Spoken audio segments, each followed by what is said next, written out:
अस्सलाम वालेकुम, आदाब। मैं हूं मोहसिन और आप देख रहे हैं बीबीएन न्यूज। आइए शुरुआत करते हैं आज के खबरनामे की और नजर डालते हैं हेडलाइंस पर। तेलंगाना की गवर्नर ने मुसल्लह अफवाज के फ्लैग डे के मौके पर जवानों से किया इजहार तशक्कुर, कहा हमारे फौजी मुल्क के निगरान हैं।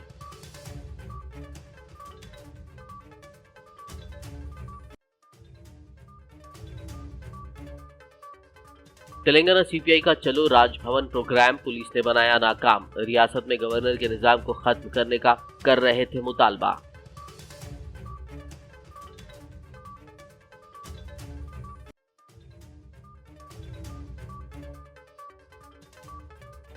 सीएम केसीआर ने किया जिला जगतियाल का दौरा, टीआरएस पार्टी ऑफिस और इंटीग्रेटेड कलेक्ट्रेट का किया इफ्तिताह, मेडिकल कॉलेज की नई इमारत का रखा संगे बुनियाद।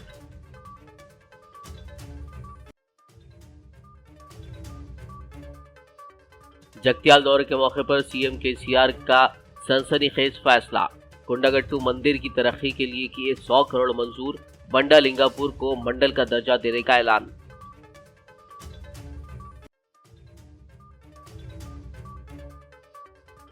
उस्मानिया यूनिवर्सिटी में नए इंतजामिया की इमारत का संगे बुनियाद, रियासती वुज़रा महमूद अली तलसानी और सबिता इंदा रेड्डी ने की तकरीब में शिरकत।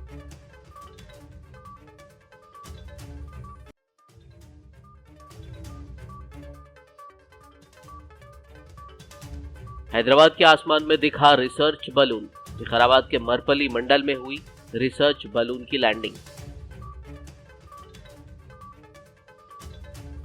और अब खबरों की तफसील। तेलंगाना की गवर्नर डॉक्टर तमिलिसाई सुंदरराजन ने कहा है कि हमारे फौजी मुल्क के निगरान हैं और कई शहरियों के तहफ़्फ़ुज़ के लिए उन्होंने कई कुर्बानियां दी हैं।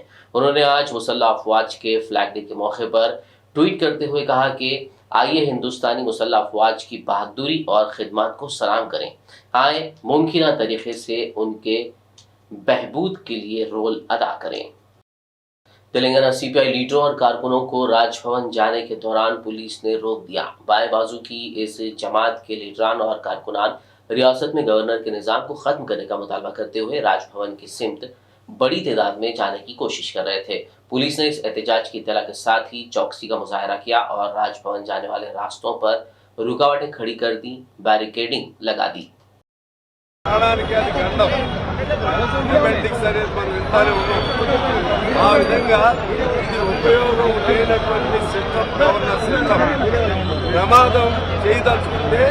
ప్రమాదం చేయడానికి పూర్తి అవకాశం ఉన్నది. అధికారంగా గవర్నర్కు సొంత అధికారాలు లేవు. వాళ్ళకున్న అధికారాలు రెండు అధికారాలు ఉన్నాయి. ఒకటి ముఖ్యమంత్రి ద్వారా ముఖ్యమంత్రి లేకపోతే మంత్రుల ప్రమాణ స్వీకారం చేయించడం, రెండోది బలాల పొందికలో ఎవరి బలం ఏమిటని నిర్ధారణ చేయటం. ఆ రెండు తప్పితే గవర్నర్గా సొంతంగా చేసేటువంటి ఏమి అవకాశాలు లేవు. అందువలన దాన్ని అడ్డం పెట్టుకుని గవర్నరు రోజువారీ పరిపాలనలో ప్రతిపక్షాలు కేంద్రంలో ఒక పార్టీ అధికారంలో ఉంటే, రాష్ట్రంలో ప్రతిపక్షాలు అధికారంలో ఉంటే ఆ ప్రతిపక్ష పాలిత రాష్ట్రాలను అస్థిరీకరణ చేయటం కోసం, అందులో ఇబ్బందులు పెట్టడం కోసం గవర్నరు తన పాత్రను యథేచ్ఛంగా దుర్వినియోగం చేస్తున్న ఘటనలు మనం చూస్తూ ఉన్నాం. మనం చూసాం ఎన్టీ రామారావు గారిని ఆయన లేనప్పుడు రామ్లాల్ గారు గవర్నర్ కార్యాలయాన్ని ఒక వేదికగా దాన్ని తయారు చేసుకుని ఆనాడు రామారావు గారి ప్రభుత్వాన్ని రద్దు చేశారు. ఇటీవల మహారాష్ట్రలో అలాగే జరిగింది, గోవాలో అలాగే జరిగింది. ఆ విధంగా గవర్నర్ వ్యవస్థ వలన ప్రజాస్వామ్యమే ఇవాళ ప్రమాదంలో పడింది. ఆనాడు కాంగ్రెస్ కాలంలో కూడా జరిగింది దుర్వినియోగం. బీజేపీ అధికారంలోకి వచ్చినాక ఎన్నడూ లేని విధంగా దుర్వినియోగం జరుగుతుంది. 10 రాష్ట్రాలు ఇప్పటికే కూల్చివేశారు. అదేవిధంగా రాజ్యాంగ స్వతంత్ర సంస్థలైన ఈడీ, ఐటీ, సిబిఐ లాంటి వాటిని పూర్తిగా దుర్వినియోగం చేస్తున్నారు. ఎలక్షన్ కమిషన్ లాంటి సుప్రీంకోర్టు కూడా ఈ మధ్య అనేక విధాలుగా కామెంట్స్, రిమార్క్స్ పాస్ చేసింది. ఇది కొలీజియం సిస్టమ్ లేకుండా సొంతంగా ఈ పద్ధతుల్లో స్వతంత్ర సంస్థల్ని వదిలేస్తే ఇది ఈ దేశానికి ప్రమాదం అని చెప్పి సుప్రీంకోర్టు కూడా మందలించడం జరిగింది. तेलंगाना के वज़ीर आला के चंद्रशेखर राव ने आज जिला जगतियाल का दौरा किया। इस मौके पर सीएम केसीआर ने सबसे पहले तेलंगाना राष्ट्र समिति के नौ तामीरशुदा जिलाई दफ्तर का इफ्तिताह किया। बाद नए इंटीग्रेटेड कलेक्ट्रेट की इमारत का इफ्तिताह किया और फिर मेडिकल कॉलेज की इमारत के लिए संग बुनियाद रखा। बाद जगतियाल में मुनक्किदा जलसे आम से खिताब करते हुए सीएम केसीआर ने कहा कि तेलंगाना की तश्कील के बाद तमाम तबकात की तरक्की के साथ साथ तेलंगाना रियासत तमाम शोबों में तरक्की कर रही है। उन्होंने कहा कि तेलंगाना मुल्क के लिए एक मिसाल बन गई है और ये सब अवाम की इज्तिमाई कोशिशों से मुमकिन हुआ है। इस दौरान सीएम केसीआर ने सनसनीखेज फैसला भी सुनाया। उन्होंने कहा कि कोंडागट्टू मंदिर की तरक्की के लिए 100 करोड़ रुपए मंजूर किए गए हैं। उनका कहना था कि यादाद्री की तरह कोंडागट्टू को भी तरक्की दी जाएगी। सीएम केसीआर ने मजीद कहा कि बंडालिंगापुर को मंडल के तौर पर तश्कील दिया जाएगा। उन्होंने कहा कि तेलंगाना तमाम शोबों में तरक्की कर रहा है और किसानों को 24 घंटे मुफ्त बरखी सरबराह की जा रही है। केसीआर ने वाज़ेह किया कि राइतु बंधु और राइतु बीमा जब तक वो जिंदा रहेंगे तब तक जारी रहेंगे। केसीआर ने इस मौके पर मरकजी हुकूमत को भी सख्त तनकीद का निशाना बनाया। उन्होंने कहा कि पीएम मोदी के आने के बाद तेलंगाना के साथ एक भी अच्छा काम नहीं हुआ है। केसीआर ने इल्जाम लगाया कि पीएम मोदी LIC को भी बेचने की कोशिश कर रहे हैं। सीएम केसीआर ने कहा कि तेलंगाना हिंदुस्तानी सियासत पर असरअंदाज होना चाहता है। మీ అందరినీ నేను ఒకటే మాట కోరుతా ఉన్నా, తెలంగాణ గొప్ప ఆధ్యాత్మిక పరిమళాలు దైవ భక్తి ఉన్నటువంటి ప్రాంతం. ఇక్కడ ఈ జిల్లాలో అద్భుతమైన పుణ్యక్షేత్రాలు ఉన్నాయి. కాళేశ్వరం కావచ్చు, ధర్మపురి కావచ్చు, ఇంకా అనేక పుణ్యక్షేత్రాలతో పాటు కొండగట్టు అంజన్న దేవాలయం కూడా మన దగ్గరనే ఉంది. హనుమాన్ భక్తులు వేలు పోయి లక్షలైపోతా ఉన్నారు. గతంలో వేములవాడ దేవస్థానానికి స్థలం లేకపోతే ఇరుకుగా ఉంటే 35 ఎకరాల స్థలాన్ని అక్కడి ఎమ్మెల్యే రమేష్ రావు గారు, అప్పటి ఎంపీ వినోద్ రావు గారు ఆధ్వర్యంలో ఇప్పించడం జరిగింది. అదేవిధంగా కొండగట్టు అంజన్న దేవస్థానంలో దేవస్థానానికి కేవలం 20 ఎకరాలు మాత్రమే ఉండేది. పక్కన ఉండేటువంటి 384 ఎకరాల స్థలాన్ని బ్రహ్మాండంగా దేవాలయానికే ఇచ్చినాం. అంటే అంజన్న సన్నిధిలో ఈరోజు 400 ఎకరాల భూమి కొండగట్టు క్షేత్రంలో ఉంది.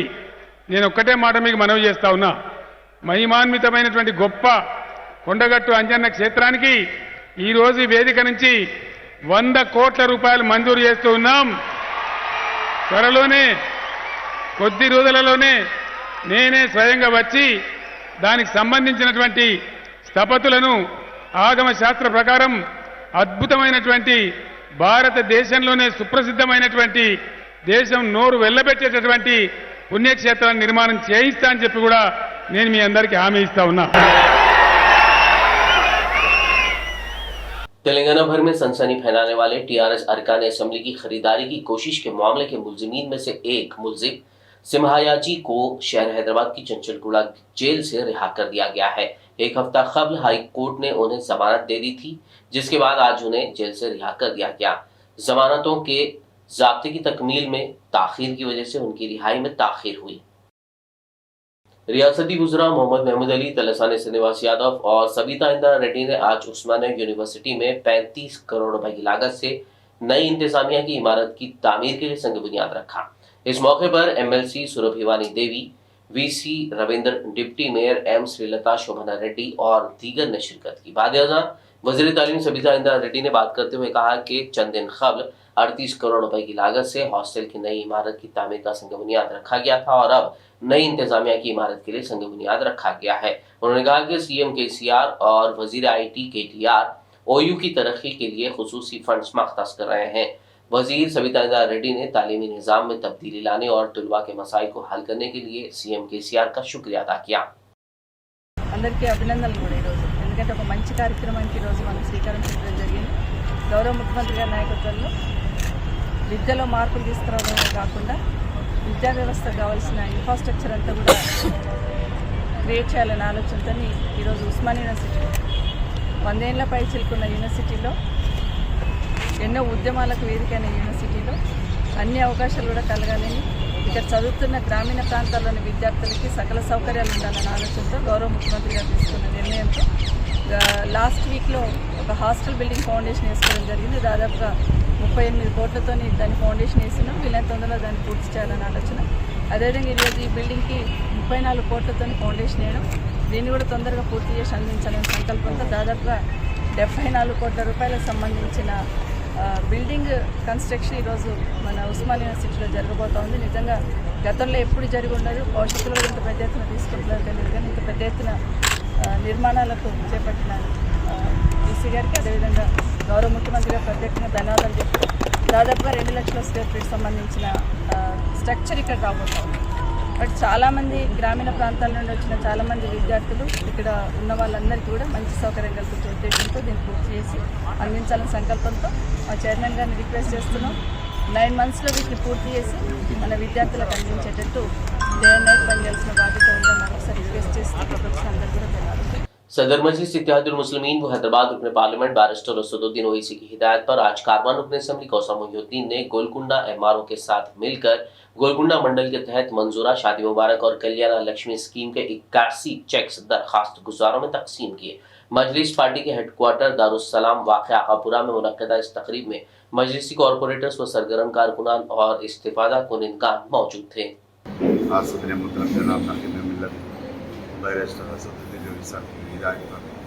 हल्के कारवान को गोलकुंडा मंडल के शादी मुबारक कल्याण लक्ष्मी के नंबर चेक्स को दिया गया। इस प्रोग्राम के अंदर गोलकुंडा मारो मैडम और लंगर हाउस नुमाइंदा कॉर्पोरेटर, गोलकुंडा नुमाइंदा कॉर्पोरेटर, मस्जिद के सदर मोहतमिन और मारो डिपार्टमेंट के सबऑर्डिनेट तमाम मिलकर शादी मुबारक कल्याण लक्ष्मी के दारुस्सलाम में 48 ऑफिस में दिया गया। और करीब में इंशाल्लाह शेखपेट मंडल और आसिफ नगर मंडल के कुछ शादी मुबारक और वो कल्याण लक्ष्मी के देने वाले इंशाल्लाह इस मीडिया के ज़रिए आपसे अपील करता हूँ, आपके जो भी मसाल रहेंगे या मुझको मेरी जमात के वर्कर्स को या मेरी जमात के सदर मोहतमिन को या मेरे कॉर्पोरेटर को बताइए, इंशाल्लाह आपके मसाइल को जल्द से जल्द हल करने की पूरी कोशिश की जाएगी। शुक्रिया। तेलंगाना माइनॉरिटी फाइनेंस कॉरपोरेशन के चेयरमैन मोहम्मद इम्तियाज इसहाक और मैनेजिंग डायरेक्टर AHN कांति वसली ने आज चारशंबे को उन गिफ्ट पैकेट्स का मुआयना किया जो क्रिसमस के मौके पर JHMC हुदूद में मुस्तैक क्रिश्चियंस में तकसीम करने के लिए मुख्तलिफ चर्चों को रवाना किए जा रहे हैं। मुआयना करने के बाद चेयरमैन इम्तियाज इसहाक ने अपने दफ्तर वाक़े हज हाउस नामपल्ली से गिफ्ट पैकेट्स की गाड़ियों को झंडी दिखाकर रवाना किया। वाज़ेह हो कि रियासती हुकूमत की जानिब से हर साल दशहरा, रमज़ान और क्रिसमस के मौके पर मुस्तैक अफराद में गिफ्ट पैकेट्स तकसीम किए जाते हैं। माइनॉरिटी फाइनेंस कॉरपोरेशन के चेयरमैन ने इस मौके पर CM KCR का शुक्रिया अदा किया। बाद-ए-अज़ान TSMFC चेयरमैन इम्तियाज इसहाक ने MP संतोष कुमार की सालगिरह के ज़िमन में ग्रीन इंडिया चैलेंज के तहत एक पौधा लगाते हुए MP संतोष कुमार को सालगिरह की मुबारकबाद दी। आज हज हाउस में क्रिश्चियन कॉरपोरेशन की जानिब से, माइनॉरिटी वेलफेयर डिपार्टमेंट जानिब से और हमारे ऑनरेबल CM KCR साहब की तरफ से जैसा रमज़ान में गिफ्ट पैकेज दिया जाता था, वैसा क्रिसमस के लिए भी जो है क्रिश्चियन ब्रदर्स को जो है कपड़े तकसीम किए जा रहे हैं। तो हमारे CM साहब जो है हर एक को एक ही नज़र से देखते हैं, चाहे वो हिंदू हो, मुस्लिम हो, सिख हो, ईसाई हो। तो क्रिश्चियन ब्रदर्स को भी जो है, क्रिश्चियन फैमिलीज़ को भी जो है 2,50,000 फैमिलीज़ को जो है उनके लिए ईद मनवाने के लिए जो है गवर्नमेंट की तरफ से जो है गिफ्ट पैक दिया जा रहा है। तो हमारे ऑनरेबल CM साहब जो है हमेशा यही चाहते हैं कि जो भी गरीब आदमी ईद करता है वो उनके चेहरे पे खुशी हो, उनके चेहरे पे मुस्कुराहट हो, और जो खुशी में हो गवर्नमेंट का जो है कुछ ना कुछ पार्टिसिपेट उसमें होना चाहिए, उसमें कंट्रीब्यूशन होना चाहिए, चाहे कपड़े की शक्ल में हो, चाहे वो एक दावत की शक्ल में हो। तो हुकूमत ये चाहती है कि हर एक के चेहरे पे खुशहाली आए। लिहाजा हुकूमत KCR साहब की जो हुकूमत हमारी है, हर एक को जो है बदका मसारी जैसा है, रमज़ान में गिफ्ट पैक होता है, क्रिश्चियन गिफ्ट पैक जो है हर एक को जो है मसावी नज़र देखती है। मैं ऑनरेबल CM साहब का बहुत दिल की गहरा शुक्रिया अदा करता हूं, जो आपने गरीब आवाम में जो है जो गिफ्ट पैक देकर जो है जो उनके चेहरे पे खुशहाली लाते हैं, ऐसे ही जो हमेशा कायम रहे और KCR साहब की हुकूमत हमेशा बरसों भर कायम रहे और एक 25 साल तक हमारे KCR साहब ऐसे CM रहे। जो गुर्बत में लोग हैं वो हमेशा अच्छी ईद मनाई, हमारे KCR का मकसद है। मेरे साथ जो है हमारे MD मैडम कांति वसली मैडम हैं और जो पूरे स्टाफ मिलकर जो है हम ये कंट्रीब्यूट करें। बहुत बहुत शुक्रिया, थैंक यू। हैदराबाद के शहरियों को आज चारशंबे की सुबह आसमान पर हैरत अंगेज मंजर दिखाई दिया। आसमान में एक अजीब शय नजर आ रही थी। कई अफराद ने इसको ताज्जुब से देखकर उसे सैयारा, तारा या आसमानी शय वगैरह समझा। ताहम कुछ ही देर बाद प्लैनेटरी सोसाइटी ऑफ इंडिया के डायरेक्टर रघुनंदन ने वजाहत करते हुए कहा कि ये नेशनल बलून फैसिलिटी की जानिब से भेजा गया रिसर्च बलून है। कई अफराद एक दूसरे से आसमान पर नजर आने वाली सफेद रंग की शय के बारे में पूछते नजर आ रहे थे। ताहम प्लैनेटरी सोसाइटी की वजाहत से सबके इल्म में इजाफा हुआ और पाए जाने वाली तशवीश दूर हो गई। हैदराबाद के आसमान पर आज सुबह नजर आने वाला रिसर्च बलून विकाराबाद जिले के मरपल्ली मंडल में लैंड हो गया। बताया जा रहा है कि इस रिसर्च बलून के मरपल्ली के मौजा मुगेली गुंडला के खेतों में लैंड होने की इत्तला के साथ ही इसे देखने के लिए अतराफ व अकनाफ से लोगों और किसानों की बड़ी भीड़ जमा हो गई और इस शय को देखकर लोग हैरानी के साथ साथ मुख्तलिफ अंदेशों का शिकार होकर खौफजदा भी नजर आए। देही अवाम ने ऐसी शय को सिर्फ फिल्मों में देखा था और ये लोग इसे एलियन का जहाज समझ रहे थे और इसका दूर से ही नजारा कर रहे थे। इस रिसर्च बलून में कैमरे नस्ब है और साथ ही इसके अंदर दरमियानी हिस्से में एक सीड भी मौजूद है। ताहम ये वाज़ेह नहीं हो पाया कि इसमें कोई इंसान मौजूद था या नहीं, क्योंकि जाए मुकाम पर तो कोई दस्तयाब नहीं हुआ। इत्तला पर पुलिस और अहदेदार फौरी वहां पहुंच गए और किसानों और आवाम को हरगिज परेशान न होने का मशवरा देते हुए इस रिसर्च बलून के बारे में उन्हें जानकारी फराहम की। अहदेदारों और पुलिस ने बादअज़ां इस खेत में उतरने वाले रिसर्च बलून में मौजूद तमाम अशिया को बाहिफाजत गाड़ियों के जरिए मुंतकिल कर दिया। డేటా కలెక్ట్ చేస్తారు, ఎక్స్ సైంటిస్టులు రీసెర్చ్ చేస్తారు. ఇది ఒక క్యాప్సూల్, ఇది స్పెయిన్ నుంచి వచ్చి ఇక్కడ మన ఇండియా తరఫు నుంచి బెలూన్ లాంచింగ్ సపోర్ట్ మనం చేస్తాం. ఇక్కడ ఎప్పుడు ప్యాక్ ఇచ్చారు సార్? ఇది ఎస్టర్డే 3 o'clock లాంచ్. ఎక్కడ హైదరాబాద్ ECIL. That's all. మీకు ఇక్కడ పడుతుందని మీకు తెలుస్తా? GPS ద్వారా మాకు ట్రాకింగ్ వస్తుంది. ఇది పైన ట్రావెల్ చేస్తే దీన్ని కన్ఫర్మ్ చేసుకొని మేము కింద ట్రావెల్ చేసుకుంటాం. సో ఇక్కడ ఎవరు ఊరు మనుషులు లేని ప్లేస్లో దీన్ని కటాప్ చేసి ఇట్లా ల్యాండ్ చేస్తాం. దీని ద్వారా ఏమైనా ఇబ్బందులు ఉంటాయి సార్? దీని ద్వారా మనుషులకి ఏమి ఇబ్బంది లేదు, ఎందుకంటే ఇప్పుడు మీరు చూస్తారు కదా ఎవరు ఓపెన్ చేసాం కాబట్టి. దీని ద్వారా అంటే ఇది వాతావరణం గురించి 20-30-40 కిలోమీటర్స్ సైడ్లో అక్కడ వాతావరణం ఎట్లా ఉంది అండ్ గాలి అండ్ వాటి గురించి రీసెర్చ్ చేస్తాం. खबरनामे में फिलहाल लेंगे एक ब्रेक। मुलाकात होगी इस छोटे से ब्रेक के बाद।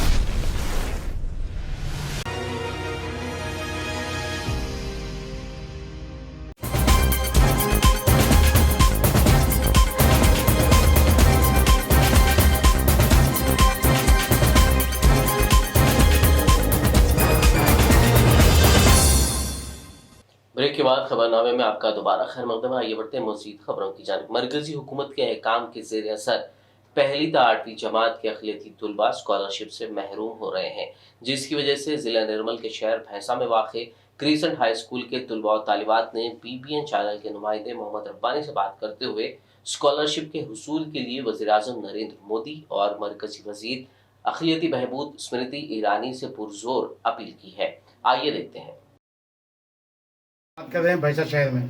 नाज़रीन, आज हम भैंसा शहर की बात नहीं कर रहे, सारे हिंदुस्तान की बात कर रहे हैं।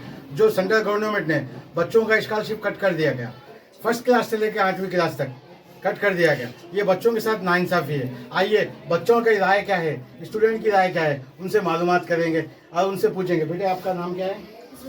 बेटे आपका BBN न्यूज़ में खैर मकदम करते हैं। बेटे आपका प्रॉब्लम क्या है बताइए। मैं ज़ुबिया ज़ैनब जमात शशियम crescent high school Madina colony Bhainsa की तालिबा हूँ।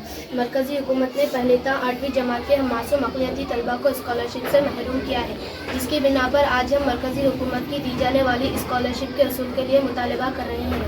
हम मोहतरम वज़ीर-ए-आज़म नरेंद्र मोदी साहब व मरकज़ी वज़ीर अक़लियती बहबूद मोहतरमा स्मृति ईरानी साहिबा से मुतालबा करते हैं कि आज़ादी के बाद से अक़लियती तलबा को स्कॉलरशिप दी जा रही थी।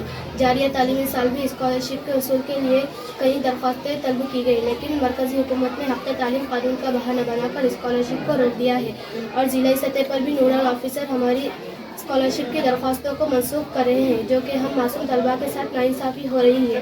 क्या यही सबका साथ सबका विकास है? क्या हम यही अच्छे दिन का इंतज़ार कर रहे थे? हम तमाम तलबा मरकज़ी हुकूमत बिलखुसूस अक़लियती बहबूद के वज़ीर मैडम स्मृति ईरानी साहिबा से मुतालबा करते हैं कि वो स्कॉलरशिप से हमें महरूम ना करें। अगर हम स्कॉलरशिप से महरूम होते हैं तो हमारे वालिदैन को अर्ज़ लेना पड़ेगा और हमारी तालीम भी तर्क हो जाएगी। ये थे हमारे स्टूडेंट जो आपको बताएं, इनका दुखड़ा सुनाएं। आइए हमारे साथ ऐसे ही मौजूद है इस स्कूल के प्रिंसिपल साहब, उनसे भी मालूमात करेंगे कि इनकी राय क्या है। बीबीएन न्यूज़ में खैर मकदम करते हैं। सर बताइए सर प्रॉब्लम। जी शुक्रिया। इससे पहले जो सो आज़ादी के बाद से ये माइनॉरिटी स्कॉलरशिप दी जा रही थी, लेकिन ये साल तालीमी साल 2022 और 23 में नवंबर के महीने में तकरीबन जो सो फर्स्ट क्लास से 8th क्लास तक के बच्चों की स्कॉलरशिप को मनसूख कर रहे हैं, जो कि उर्दू के साथ और जो सो दूसरे अक़लियती बहबूद के जितने भी तबके हैं उनके साथ नाइंसाफ़ी है। में अक़लियती बहबूद यानी अक़लियती तबका है मुस्लिम, ईसाई, जैन और बुद्ध, इन लोगों का भी जो सो नुकसान है इन लोगों के बच्चों का। जी, और ज़्यादा नुकसान किसका है? सबसे ज़्यादा अक़लियत में मुस्लिम है, लिहाजा मुस्लिम तलबा और तालिबात का नुकसान है। और सर ये आप ये जो अभी इस समय जब स्कूल चालू हो गए, इन बच्चों का आधार कार्ड लेके अपना उनका अकाउंट विकाउंट सब निकालने के बाद सबमिट करने के बाद मालूम हुआ है, इससे पहले मालूम आपको? नहीं, पिछले जो इनके अवलिया तलबा को बहुत ज़्यादा स्कॉलरशिप हासिल करने के लिए मशक्क़त करनी पड़ी।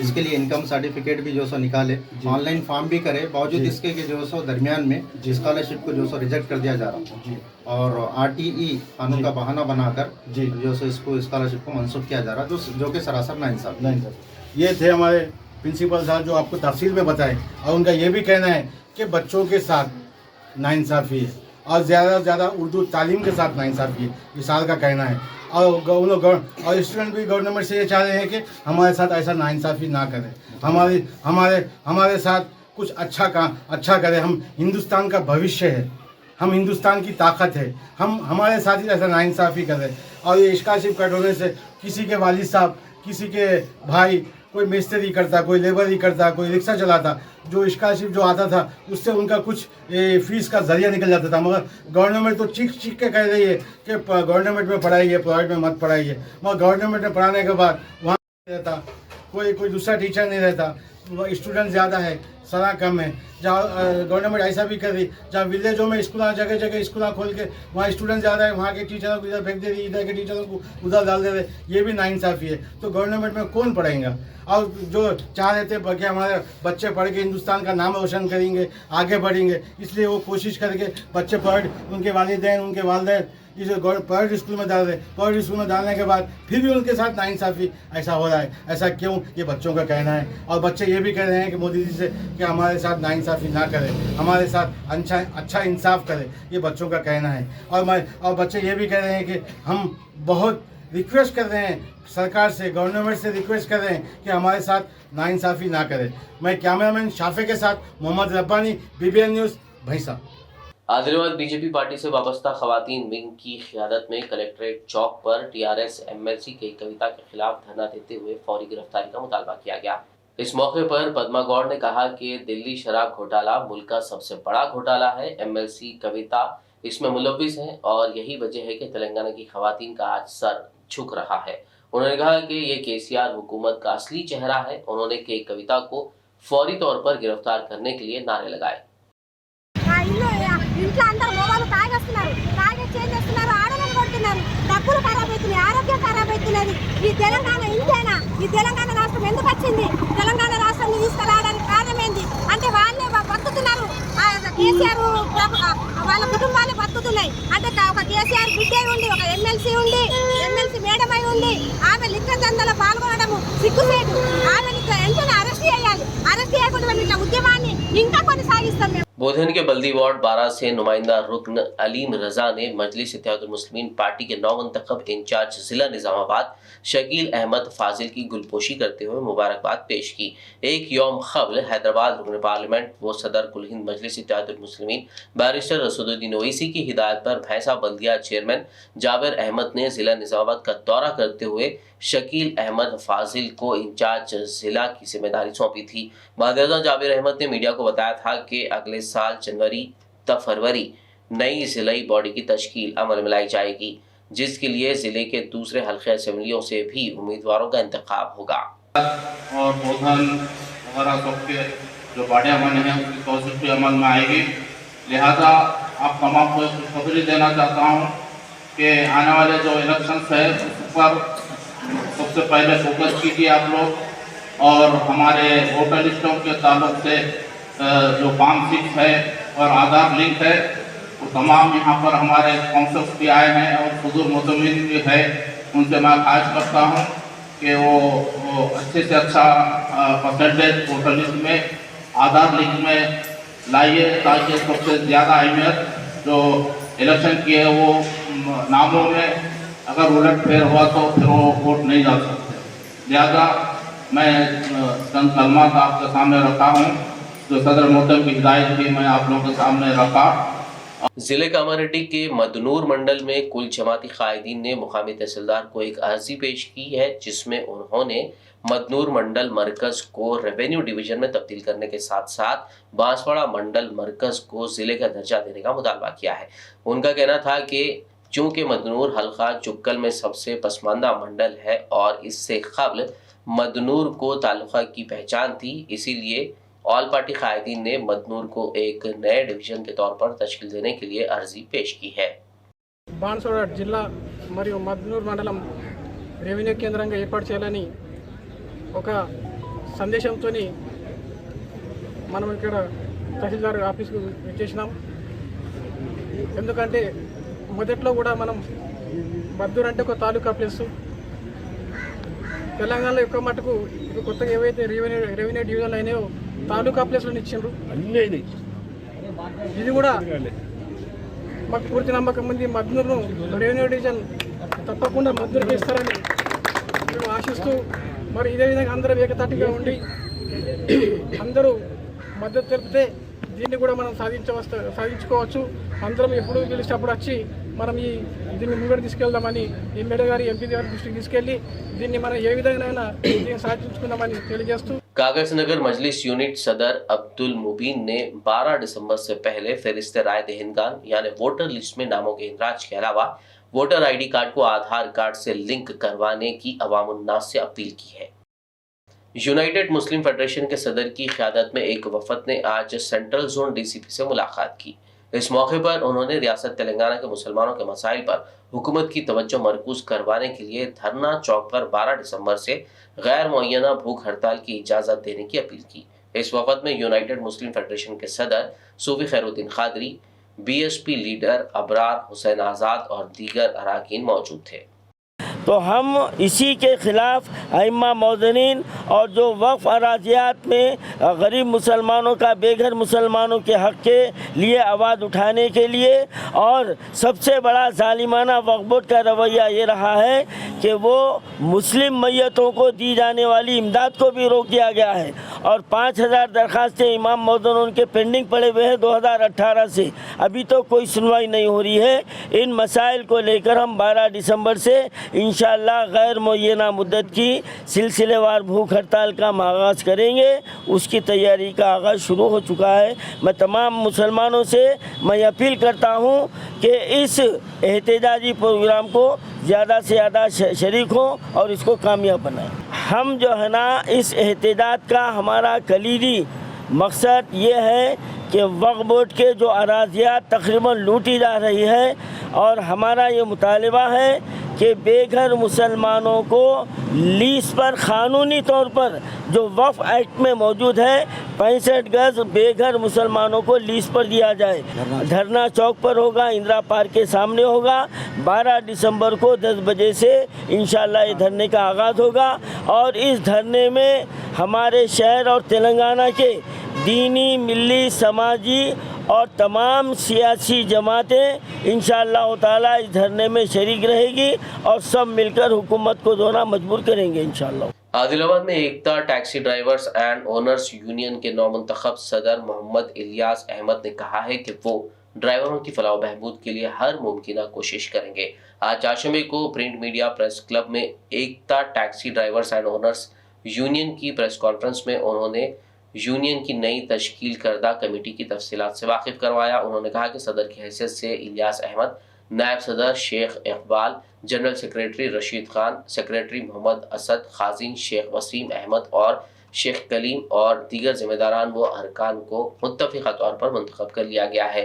इस मौके पर नौमुंतखब कमेटी को तहनीत पेश करते हुए मुबारकबाद दी गई। డ్రైవర్స్ అండ్ ఓనర్స్ అసోసియేషన్ తరఫున ఒక 250 మంది ఓనర్స్ అండ్ డ్రైవర్స్ ప్రెసిడెంట్గా నన్ను ఎన్నుకోవడం జరిగింది యునానిమస్ ఏకగ్రీవంగా. సమస్య ఈ డ్రైవర్ల చాలా సమస్యలు ఉన్నాయి. వీళ్ళ సమస్యల పరిష్కారం కొరకు వీళ్ళకు ఇన్సూరెన్సులు కానీ వీళ్ళకు ఇళ్ల స్థలాలు కానీ గత యూనియన్ తరఫున ఏది వీళ్ళకి సాయం అందలే, గత ప్రభుత్వం తరఫున కూడా సాయం అందలే. సో దానికి సమస్యల పరిష్కారం కొరకు ఏకగ్రీవంగా ఎన్నుకోవడం జరిగింది. వీళ్ళ కోరికలు ఇళ్ల స్థలాలు కానీ వీళ్ళకు ఇన్సూరెన్స్ పాలసీలు కానీ మరి ఇతర సమస్యల కొరకు ఎన్నుకోవడం జరిగింది. సో నా తరఫున మా యూనియన్ సభ్యుల తరఫున వీళ్ళ సమస్యలని పరిష్కరించడానికి ప్రభుత్వాధికారులతో మాట్లాడి చర్చలు జరిపి వీళ్ళ సమస్యలు పరిష్కారం చేయడం జరిగింది. शहर हैदराबाद के राजनगर पुलिस स्टेशन हदूद में एक ऑटो ड्राइवर का अगवा करते हुए उसके साथ मारपीट की गई। शुबा किया जा रहा है कि दो हरीफ ग्रुपों के दरमियान साबिक़ा दुश्मनी के बायस ये वाक़या पेश आया। मुतासिरा ऑटो ड्राइवर मोहम्मद इरफान उर्फ इमरान को मुबैना तौर पर एक गिरोह से ताल्लुक़ रखने वाले 3 अफराद ने अगवा करके राजनगर में एक वीरान जगह ले गए और उसके कपड़े उतार कर उसको मारा पीटा। मुतासिरा इमरान की शिकायत पर राजनगर पुलिस ने मुकदमा दर्ज करते हुए किडनैपर्स की तलाश शुरू कर दी है। उन लोग मारे, मेरे को ले लेके जाके 12 बजे पकड़े। कौन मारे? इरफान बोल कर रहते, उन लोग ले लेके चले गए। हाँ। 2 जने ले लेके गए मेरे को दरगाह के साइड। हाँ। ले लेके जाके उधर जाके देखा तो 15 जने थे। हाँ। मेरे को ले लेके जाके बंद के मार दिया रस्सी से, बेल्टों से और उससे मुँह से, लातों से, हाथों से मार दे रहे। हाँ। 15 जने। वजह क्या है मारने की? दुश्मनी कर रहे हुए हम लोग, हमारे कुछ भी नहीं, उन लोगों के नसीब भी नहीं। 1 बजे ले लेके गए। हाँ। उसके बाद 7 बजे छोड़े, मेरे को मार के 50,000 दो वो दो बोल के धमकियाँ दे रहे मेरे को। हाँ, वजह क्या है इसकी? कुछ उतना नहीं मालूम भैया, उन लोग ही आके पकड़ ले रहे, मेरे को जान दिखावा मार ले रहे। इससे पहले भी 2-3 बार हो गया ऐसे। इससे पहले भी ले आके मारे? हाँ। तो इससे पहले आप पुलिस कंप्लेंट करे थे? कंप्लेंट करा था, उन लोग कुछ भी रेस्पॉन्स नहीं दिए। कुछ भी रेस्पॉन्स नहीं दिए? अच्छा, अब जो हुआ ये इसकी कंप्लेंट करे आप? हाँ, करा। तेलंगाना की रच्चाकुंडा पुलिस ने गुज़िश्ता हफ्ते चैतन्यपुरी की एक ज्वेलरी शॉप में फायरिंग और डकैती के मामले को हल करते हुए 6 रुकनी गिरोह को गिरफ्तार करने का दावा किया है। पुलिस ने कहा है कि जुर्म में इस्तेमाल हथियार, गाड़ियों और जेवरात को जब्त कर लिया गया है। पुलिस ने इस सनसनीखेज वारदात में मुलव्विस गिरोह को पकड़ने के लिए 15 खुसूसी टीमें तश्कील दी थी। रच्चाकुंडा पुलिस कमिश्नर महेश भागवत ने एक प्रेस मीट करते हुए केस की तफसीलात बताई और कहा कि मजीद 4 अफराद जो फरार हैं उन्हें तलाश करने के लिए मजीद 4 फरार मुलजिमीन की तलाश जारी है। चैतन्यपुरी पुलिस स्टेशन के स्नेहापुरी कॉलोनी में एक जो महादेव ज्वेलर करके शॉप है, वहाँ पे फायर आर्म का डकैती हुआ था, जिसमें शॉप के जो ओनर है कल्याण चौधरी और ये शॉप को जो गोल्ड सप्लाई करने गणपति ज्वेलर से जो राजकुमार सुराना और सुखराम करके लोग आए थे, उसमें से सुखराम, ये दोनों को बुलेट इंजरी हुई थी। और ये गणपति ज्वेलर का जो 3 किलो सोने का जो एक बैग था, वो बैग वो लोग छीन के वहां से फरार हो गए। ये समाचार मिलने के बाद तुरंत हमारी पूरी crime team, SOT team, law and order, IT cell, इस सब विंग के ऑफिसर वहां मौका वारदात पे जाके उन्होंने साइंटिफिक इन्वेस्टिगेशन शुरू किया और उसी का नतीजा आज हम देख रहे हैं कि इस केस में 6 मुस्लिम अभी अरेस्ट हुए हैं और उनके पास से 100% जो सोना चोरी हो गया था, 2 किलो 700 ग्राम वो सोना पूरा बरामद हुआ है और 3 7.62 mm के पिस्तौल, 25 लाइव राउंड्स, एक एयर पिस्तौल, उसके 4.5 mm के पैलेट्स, एक डैगर, एक एक्सयूवी कार, 4 4 व्हीलर्स, इसमें जो 2 4 व्हीलर जो है, एक एक्टिवा और एक पल्सर, एक क्राइम के समय इन लोगों ने इस्तेमाल किया है, ये सब हमने बरामद किया है। आदिलाबाद रिम्स हॉस्पिटल में नौमौलूद की मौत पर खातून के रिश्तेदारों ने डॉक्टर्स पर लापरवाही का इल्जाम लगाते हुए एहतजाजी धरना दिया और हुकूमत से खाती डॉक्टर्स और अमले के खिलाफ कार्रवाई का मुतालबा किया। बताया जा रहा है कि 4 दिन कबल आदिलाबाद रिम्स हॉस्पिटल में दाखिल एक हामिला खातून के यहाँ इतवार को पैदा होने वाले बच्चे की चाशमे को मौत हो गई। AIYF जिला कन्वेनर मैसारम भास्कर की क़यादत में खातून के रिश्तेदारों ने नौमौलूद बच्चे की लाश के साथ रिम्स हॉस्पिटल के सामने एहतजाज किया। रिम्स डायरेक्टर जयचंद राठौर ने एहतजाजी रिश्तेदारों से मुलाकात करते हुए तयख़ुन दिया कि वाक़े की तहक़ीक़ात की जाएगी और जिम्मेदार पाए जाने वालों के खिलाफ कार्रवाई होगी। 3:52 PM next morning 4 o'clock morning 1:50 AM delivery అయింది. 3 kg వెయిట్ ఉన్న బేబీ. సో అప్పటి నుంచి బాగానే ఉంది, హెల్తీగానే ఉంది. ఈరోజు మార్నింగ్ అంటే 7th మార్నింగ్ 12:30కి సడన్గా HMCకి షిఫ్ట్ చేశారు. మార్నింగ్ 5:30 యాసర్ రికార్డు ప్రకారం మార్నింగ్ 5:30కి డెత్ డిక్లేర్ చేశారు. నేను ప్రైమరీ ఇన్క్వైరీ చేశాను. ప్రైమరీ ఇన్క్వైరీ చేస్తే ఎప్పుడైతే బేబీ డెలివరీ అయిన తర్వాత బాగానే ఉన్నాడు. సడన్గా మూమెంట్స్ డిక్రీజ్ కావడం వల్ల HMC పంపారంట. 5 o'clock నాకు తెలంగాణ ఇమీడియట్గా వెళ్ళాను. వెళ్ళి ఎంక్వైరీ చేశాను, ప్రైమరీ ఎంక్వైరీ. ఇప్పుడు నేను డిపార్ట్మెంట్ ఎంక్వైరీ కూడా చేసిస్తాను. నిజంగా ఒకవేళ డాక్టర్లు తప్పకుండా యాక్షన్ తీసుకుంటాను. అంటే ప్రైమరీ ఎంక్వైరీ తెలిసి ఏంటంటే 2 రకాలు ఉంటాయి. ఆస్పిరేషన్ ఏమైనా కావచ్చు, సీడీ ప్రాపర్గా పోవచ్చు, పేరెంట్స్.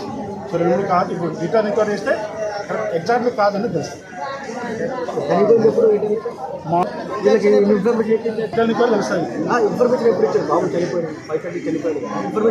వాళ్ళు మార్నింగ్ 6 కలెక్టర్ మదర్ ఏం ఎయిట్ ఉంది, బేబీ ఏమో ఎస్ఎంసీలో ఉంది. ఇప్పుడు జిల్లా ఆరోగ్య డాక్టర్ తీసుకుంటే ఖచ్చితంగా చర్య తీసుకుంటాం.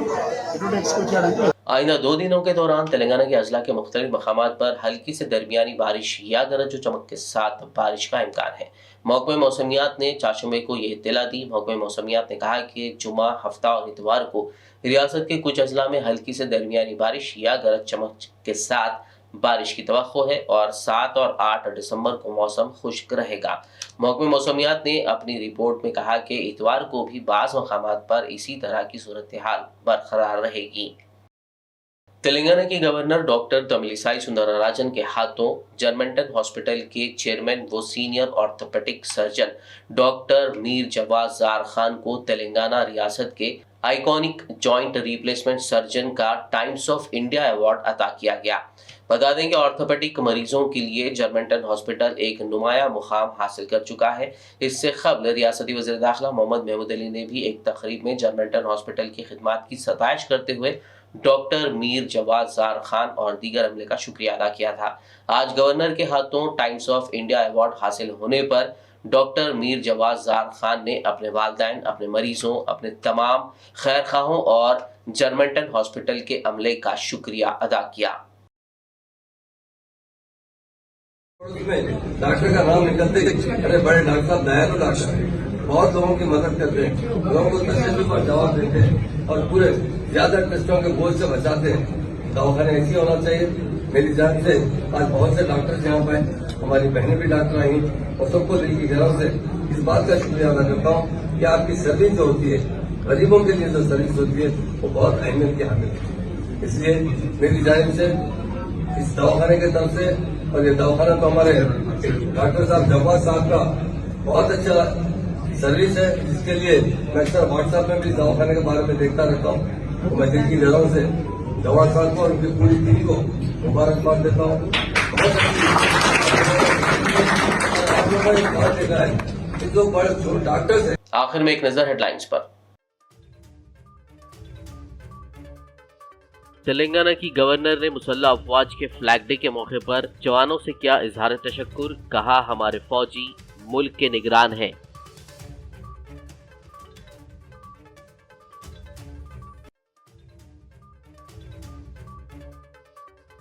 तेलंगाना सीपीआई का चलो राजभवन प्रोग्राम पुलिस ने बनाया नाकाम, रियासत में गवर्नर के निजाम को खत्म करने का कर रहे थे मुतालबा।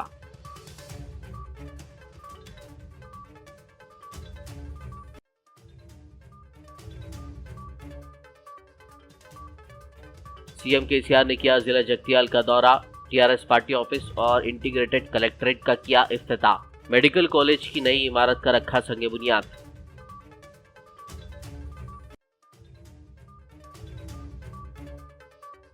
जगतियाल दौरे के मौके पर सीएम केसीआर का सनसनीखेज फैसला, कुंडागट्टू मंदिर की तरक्की के लिए किए 100 करोड़ मंजूर, बंडा लिंगापुर को मंडल का दर्जा देने का ऐलान।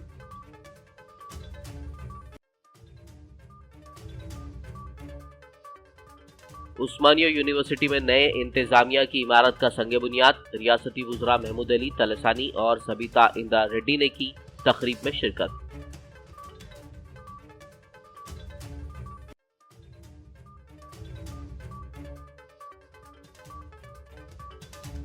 हैदराबाद के आसमान में दिखा रिसर्च बलून। विकाराबाद के मरपली मंडल में हुई रिसर्च बलून की लैंडिंग। खबरनामे में फिलहाल बस इतना ही। ताज़ा तरीन अपडेट्स के लिए देखते रहिए बीबीएन न्यूज़। यूट्यूब और फेसबुक पर मौजूद हमारे वीडियोस को लाइक और शेयर जरूर कीजिए। बीबीएन चैनल के व्यूअर्स के लिए एक अहम इत्तला। अब बीबीएन चैनल का टेलीकास्ट भारत भर में हो रहा है। हमारे व्यूअर्स भारत में कहीं भी टीवी पर अब बीबीएन चैनल देख सकते हैं। स्क्रीन पर बीबीएन चैनल की टेलीकास्ट डिटेल्स दस्तयाब हैं। इसके अलावा भारत भर में किसी भी एरिया में अगर आप बीबीएन चैनल देखना चाहते हैं तो आप अपने केबल ऑपरेटर को इसके लिए कह सकते हैं। आपकी डिमांड पर वो ज़रूर बीबीएन चैनल टेलीकास्ट करेंगे, क्योंकि बीबीएन एक फ्री टू एयर चैनल है। इसके लिए आपको सिर्फ हमारे दिए गए नंबर पर केबल ऑपरेटर से कॉल या व्हाट्सएप पर मैसेज करवाना है। हम आपके केबल ऑपरेटर तक बीबीएन चैनल पहुंचा देंगे, जिससे वो आपके एरिया में टेलीकास्ट कर सकते हैं। इसके लिए चैनल की हमारी पूरी टीम लगातार काम कर रही है ताकि आप तक बीबीएन चैनल को पहुंचाया जाए। इसके अलावा बीबीएन चैनल को भारत भर में रिपोर्टर्स की ज़रूरत है। अगर आप सहाफ़ी हैं और बीबीएन चैनल से जुड़ना चाहते हैं तो आप भी दिए गए नंबर पर रब्त कर सकते हैं।